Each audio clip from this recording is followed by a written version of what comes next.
Hello again, Engineering Geezers back. We're going to cover the last two activities, 4 and 5, for our mock exam on the shelving unit. I'm going to go over it quite simple and as best I can. I'm going to use screen. I'm going to record my screen so you can see what I'm doing there. It's the first time I use this, so forgive me if it's a little bit lumpy, but there's no music today. I'll try and keep it short. Try and give you the ideas what I'm expecting to do it. There's no one right solution for this, so you might have chosen to do a solution for something in this one where your mates have done something the other way. All you've got to do is justify your solution. Why is it going to work for you? So this is what I'm going to do here. I'll see you in a minute on the screen. So let's hope it all goes good. Right. Here we are, peeps. We're coming back to this one for tonight. I'm going to cover activities 4 and 5 for this this mock exam we've got that we started at the beginning of the week. So bear with us. I'm just running through bits and bobs and showing examples of bits and pieces that I needed to worry about.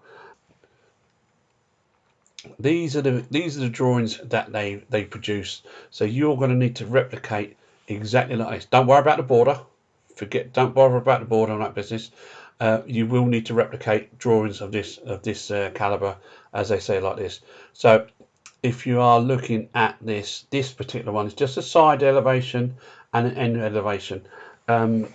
Just do something simple like that. Now, hidden detail, just be careful with hidden detail. If it makes your drawing a little bit busy, don't put it in, and just draw a small section. Let's say draw a little circle around here, and then in the top left hand corner or top right hand corner of your page, just have an auxiliary view to give you a bit more information.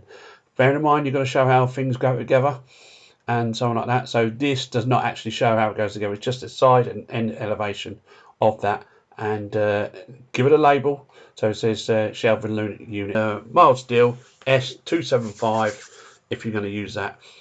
So this is the mock exam say information sheet. So it actually gives you a drawing of the shelf that it has, and you can see this little potsy hole they try to say.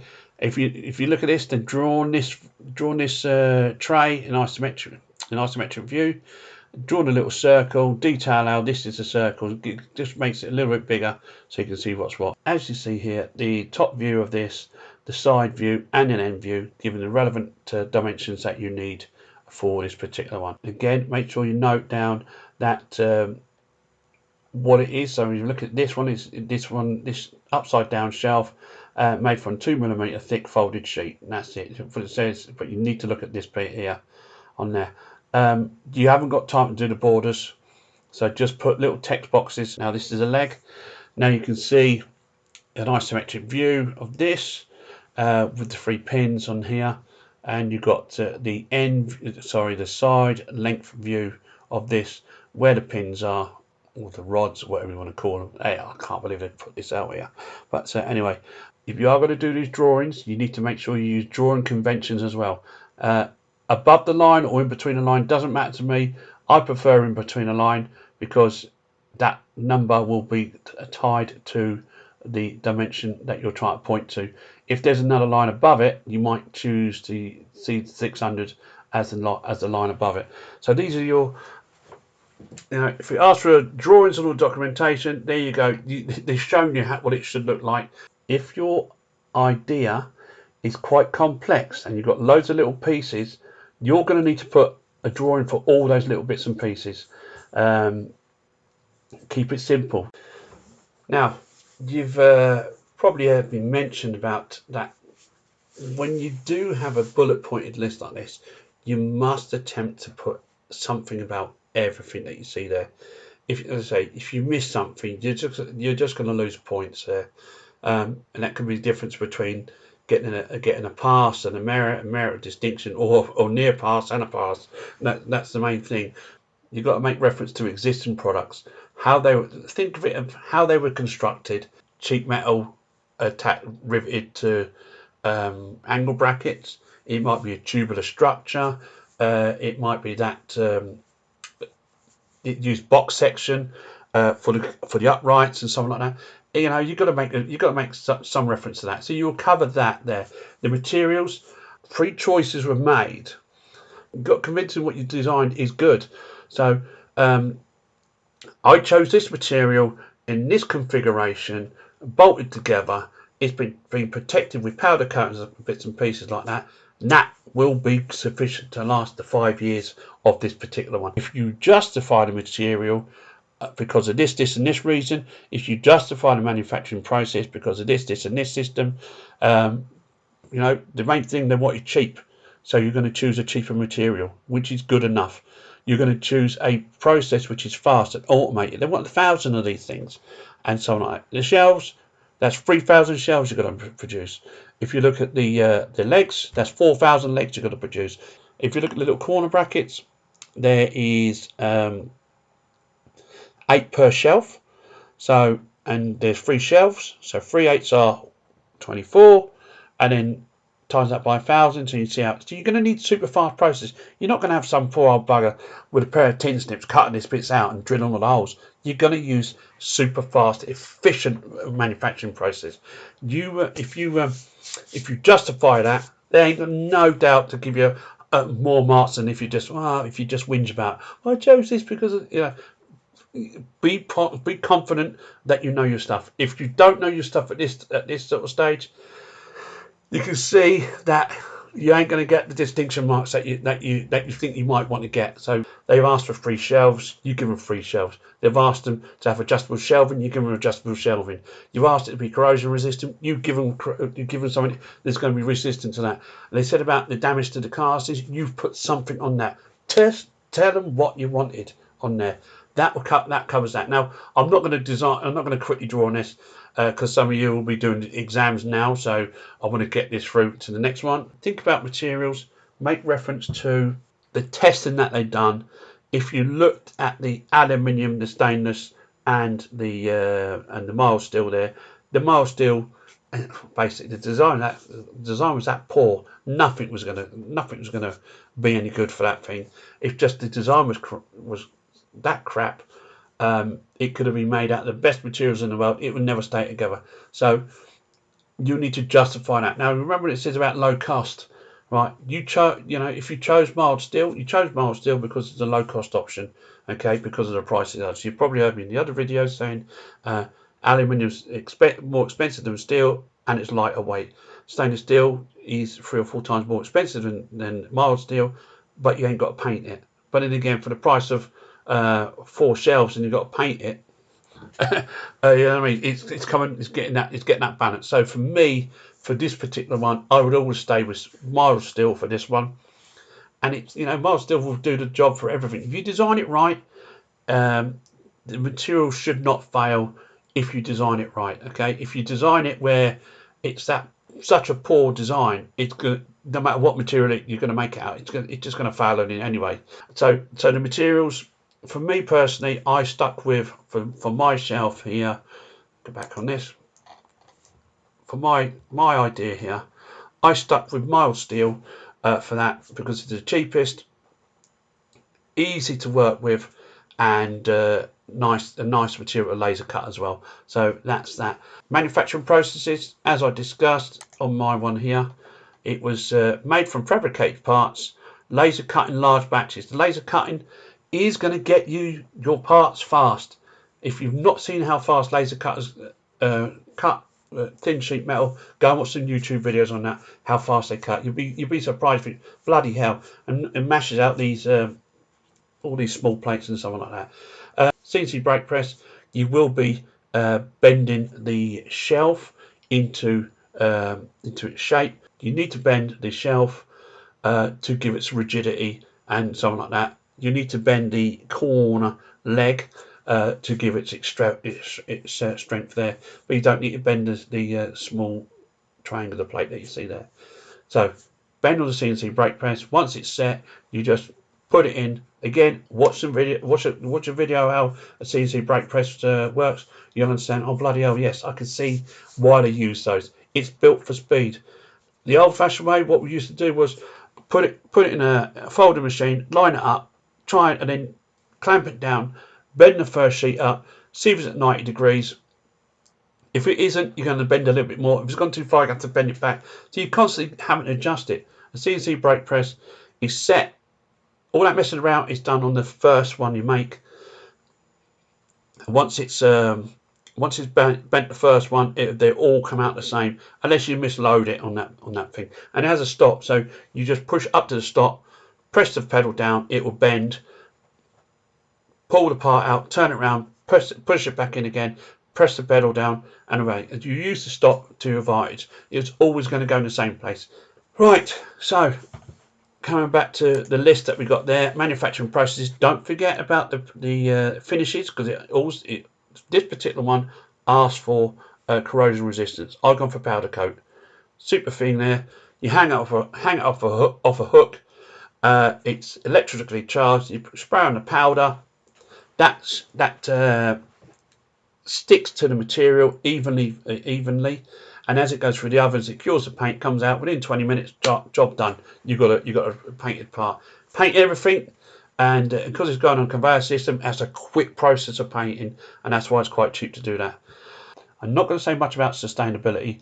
You should have something on sustainability on your research sheet. Mild steel is the recyclable material. So when the shelf is finished with, is at its end of life, you can recycle the material again, and you can go make other products and stuff like that. Unfortunately, once it's dug out of the ground, that's it. You're going to have to start recycling. Safety. Think about the safety that you see there. What have you got for safety factors on that? So think about the manufacturing process. Now, because we're not welding, because it's bolted together, I ain't got to worry about welding fumes. Yes, it's laser cut, and that's done automatically by a CNC laser cutter, and that's behind the machine, and it's got extraction. So the users of the machines are not going to be affected by any fumes and that business. The powder coat paint, again, the powder coat paint is done sprayed in the booth, so the manufacturing of the components, fantastic stuff. The nuts and bolts bought off the shelf. We're not going to make those. We're just going to buy them off the shelf and go from there. Now, that's the manufacturing of it. Now the user, because it's such a solid shelf that I've designed, it's not going to fall apart. So it's no longer a danger to the user as it stands there. Now, because they want to use this shelving unit, get 4 casters and stuff like that. If they put all the weight at the top, you know it's going to topple over.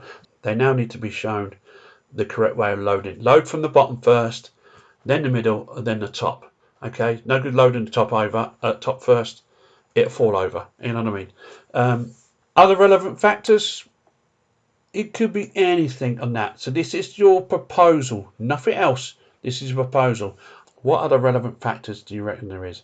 Now, bearing in mind, we've kept the size exactly how they want it. We didn't change the size. We've included a feature where we can adjust the height of the shelves, or the gap of the shelves. That's been included in there. If you can think of anything else, stick it in. Okay.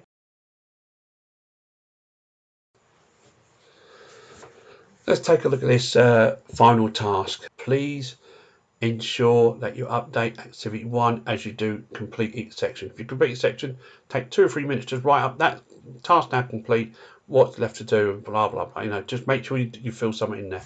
The success and limitations of the completed solution. So, have you made a shelf which is going to be the particular one? Have you designed your solution which meets the custom brief? In this case, it had 3 shelves, stayed the same sizes. The particular shelves can move up and down, so you can adjust the height of the shelving gap. For the nuts and bolts, it can easily be taken apart and put back together again. Limitation is the speed itself. There's a lot of nuts and bolts going on in there, so this will be one of my ones there. Indirect benefits and opportunities. Is it safer? Okay, is it a safer unit? Is it likely to fall apart? is it going to last as long as what you think it would? Well, this particular design would. So you need to make sure that your design for whatever you're doing for your exam, indirect benefits, yes, we can make this in larger batches of 1,000, and it's because we're employing CNC laser cutting, CNC brake presses, using automated process to powder coat all the parts and so on like that. We can also automate, if we had time, spraying the glue on top of the rubber matting and then go for that. But then again, we could have the rubber mats, which has already got a sticky surface to it. You just peel off the backing. The rubber sheet could actually be cut on a laser cutter, and if we had an adhesive backing to it, all you've got to do is peel that off and then stick it to the shelf again. That process could be automated, but it all depends on if anything's out there that can do that. Constraints, for me personally, the constraints that we had was they wanted 3 shelves and it had to be that size. Take apart, don't damage my castings, don't damage. For me, the constraints would be what the customer asked for. It was keep it the same size. I want 3 shelves. I also want to make sure that I can adjust the shelves in height, make it stable and robust so I can use it inside and outside.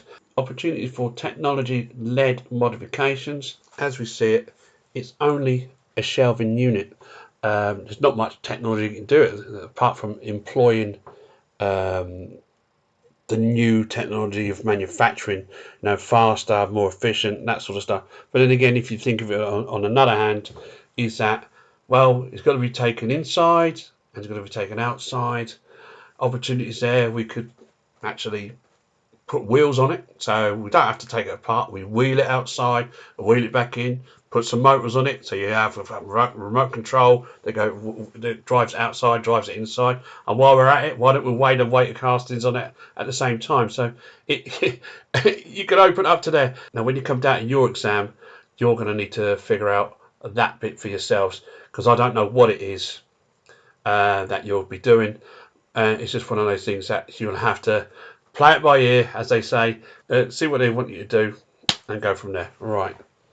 That's about it for my explanation on the activities 4 and 5. I say, I don't want to confuse you too much. There's so much you can put in that you could put in and something like that. There's so much you could miss out. It's got bullet points in there. If there's 6 bullet points, make sure you answer something for everything. Don't be vague. Get good quality answers in there. If you still need to draw a little image or something like that, stick it in.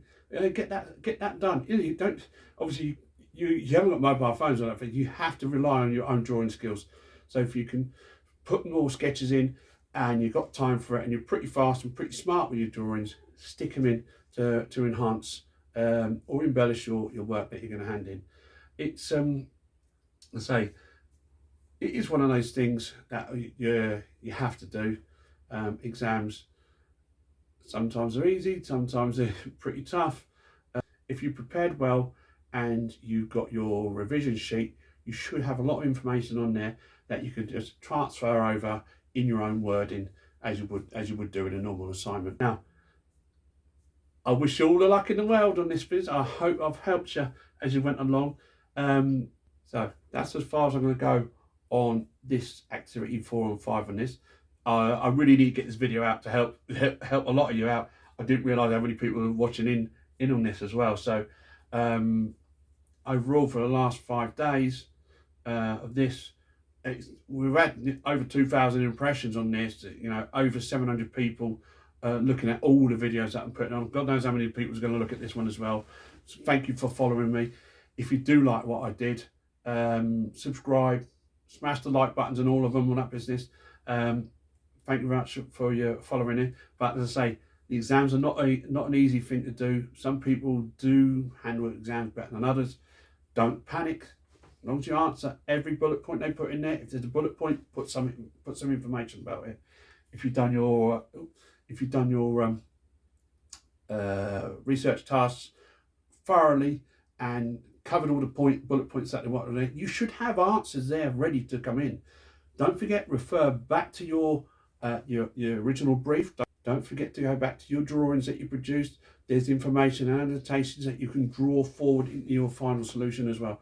You've done 3 solutions. You might have something good on one, some feature on another one which you might want to put on the final solution, and the third one you might have some other bits there. It's going to be accumulation of ideas that you've generated that will give you that final solution. If you were to be a designer for your professional life, it is well rewarding. You just need to be very thorough. You need to listen to what the customer says, and then obviously read what they say as well. And that's what the whole point of doing these exams, to make sure you are one of the better ones to do that. I'm going to leave it at that. Over and out, as I always say. See you out and about. Thank you very much for that. Good night.